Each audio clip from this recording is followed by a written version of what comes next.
Hello students, आज हम लोग देखेंगे कि क्यों एल्काइल हलाइड इममिसिबल होते हैं इन वाटर। मतलब जो एल्काइल हलाइड हैं वो आपके वाटर में बहुत ज्यादा सॉल्युबल नहीं होते, बहुत लो सॉल्युबिलिटी होती है। तो उसका रीजन क्या होता है? तो उसका रीजन समझो।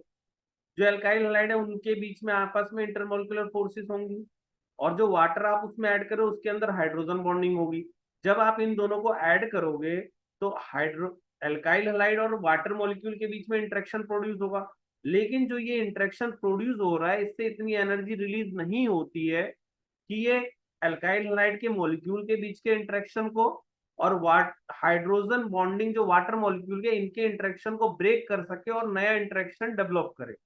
तो ये जो नया इंटरेक्शन डेवलप हो रहा है उससे इनफ एनर्जी नहीं रिलीज हो रही है जो इनके इंटरेक्शन को ब्रेक कर सके। इसी वजह से आपका जो एल्काइल हलाइड है वो वाटर में लो सॉल्युबल होता है या इमिसिबल होता है। ठीक है, तो ये पॉइंट आपको ध्यान रखना है। वाई एल्काइल हलाइड लो सॉल्युबल और immiscible in water? Because interaction between alkyl halide and water molecule not produce enough energy to break the interaction between alkyl halide molecules and what hydrogen bonding in water molecules। ठीक है, इस वजह से इसकी solubility कम होती है। मैंने इसको नोट में भी यहाँ लिखा हुआ है, by interaction of alkyl halide and water not enough energy released to break hydrogen bonding in water and intermolecular interaction in between alkyl halide, so alkyl halide immiscible in water। ठीक है, तो ये आप इस क्वेश्चन का answer है जो आप कर सकते हैं।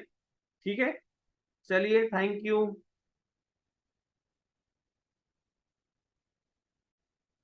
हेलो स्टूडेंट्स, आज हम लोग देखेंगे कि क्यों एल्काइल हलाइड इममिसिबल होते हैं इन वाटर। मतलब जो एल्काइल हलाइड हैं वो आपके वाटर में बहुत ज्यादा सॉल्युबल नहीं होते, बहुत लो सॉल्युबिलिटी होती है। तो उसका रीजन क्या होता है? तो उसका रीजन समझो।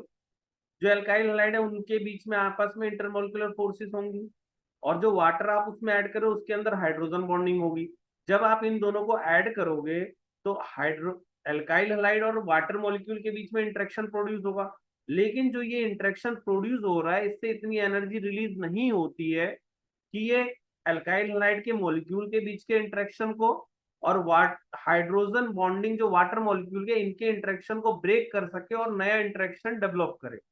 तो ये जो नया इंटरेक्शन डेवलप हो रहा है उससे इनफ एनर्जी नहीं रिलीज हो रही है जो इनके इंटरेक्शन को ब्रेक कर सके। इसी वजह से आपका जो एल्काइल हलाइड है वो वाटर में लो सॉल्युबल होता है या इमिसिबल होता है। ठीक है, तो ये पॉइंट आपको ध्यान रखना है। वाई एल्काइल हलाइड लो सॉल्युबल और इमिसिबल इन वाटर? बिकॉज